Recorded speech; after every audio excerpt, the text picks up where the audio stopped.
This is a controversial one, but we just happen to have tons of sources reporting that Muhammad used to dress up in his wife's clothes, that he used to at least put on their robes, their dresses. Their dresses, exactly. Now, what that means, if he's just laying there in bed or something like this, and he wraps up in it or something like that, if you want to believe that, that's fine.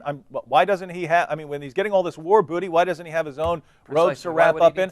But we have Muhammad wearing the robes and dresses of his wives. Yeah, in fact, even the Arabic words that are used in the context make it clear. It's thob and mirt, and in the context, it's clear it's women's dresses and clothing. That's what mirt means, right? Yeah, green dress. Yeah, exactly. Now, they try to explain away, but the point is, even the context says that it's a woman's thob, a woman's mirt, meaning clothing and garment. Now, interestingly, in Deuteronomy 22:5, if you read the Arabic translation of Deuteronomy 22:5, you actually see the word thob used in reference to the prohibition of a man wearing a woman's thob, clothing. Now let me read the English translation.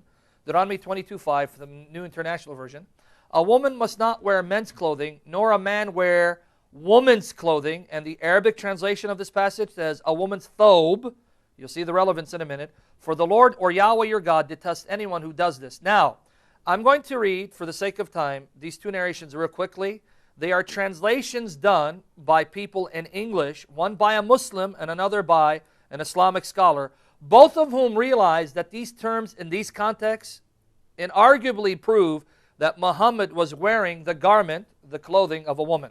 Now let me read from Aisha Bewley's translation of Sahih Bukhari, number 2442. And you can find Aisha Bewley's English translation of the Quran, of Bukhari online for free. Do Aisha Bewley Bukhari translation. This comes from her particular translation. Now, I'm going to just read this for the sake of time. I was going to read the other one, but our time is fleeting. Let me just read this. It is related from Aisha that the wives of the Messenger of Allah fell into two parties. One party contained Aisha, Hafsa, Safiya, and Sauda, and the other party contained Salama and the rest of the wives of the Messenger of Allah. The Muslims knew of the love of the Messenger of Allah for Aisha. So when any of them had a gift which he wanted to give to the Messenger of Allah, he would delay it until the Messenger of Allah was in Aisha's house. Now the women got angry. They're upset that this was happening only in Aisha's house. So they actually asked Muhammad's daughter to go and complain. Now when she went and complained, notice Muhammad's justification. Now let me read it. I'm trying to skip through this for the sake of time. Notice what he says to the complaint. He said to her, do not injure me regarding Aisha. Don't bother me concerning Aisha and my preferential treatment of her. For the revelation does not come to me when I am in the garment of any woman except Aisha. Do you see the justification? Don't injure me, don't hurt me towards my preferential treatment of Aisha. Because let me tell you something.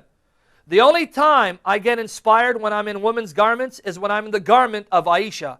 When I'm in the garment of any other woman, it doesn't happen. So Allah Himself is showing me that I'm okay in preferring Aisha and wearing her garment because I only get inspired in her garment and no other woman's garment.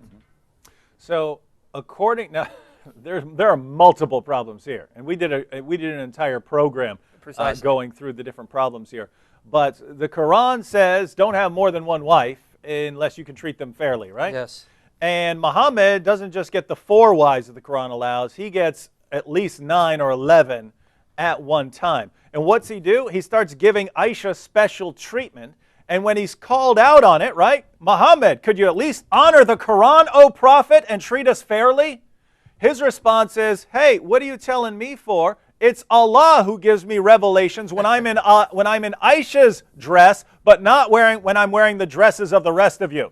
So it's not just that he's wearing women's clothes, it's that he's receiving revelations when he's dressed in Aisha's dress, and that he then uses this as justification to violate the commands of Allah because Allah gave him this revelation during the time when he's wearing Aisha's garment. How many different ways is this just messed up, right? I mean, this is messed up, but this is the perfect prophet, right, everyone?